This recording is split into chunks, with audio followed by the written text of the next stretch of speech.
Alright, when you're first analyzing soundness, I guess the first place you can start with is their toes. You want their front toes to be looking right at you if you're looking at the calf from the front. And then sometimes something you want to stay away from is on the rear toes. You'd like them to be straight forward or straight also, because sometimes you get cattle that'll want to be sickle hocked, and their hocks will kind of rub on each other when they walk.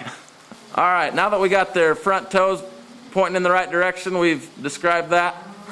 Another thing that we look for is freedom of movement down at the base of their foot, around their ankle. We call that their pastern on the rear end.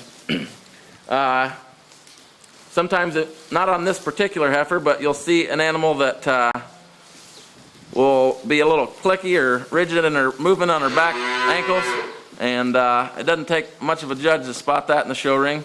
Another thing we look at on from a soundness perspective is we want their front shoulder to be laid back into them with a lot of slope, starting up there at the top of her shoulder. She kind of has a lot of flex, and it flows right down into a real functional knee. Another way you can look and analyze soundness is if you get behind a calf and look at their joints around their hocks and stuff, you want that to be a real smooth, non-rigid transition.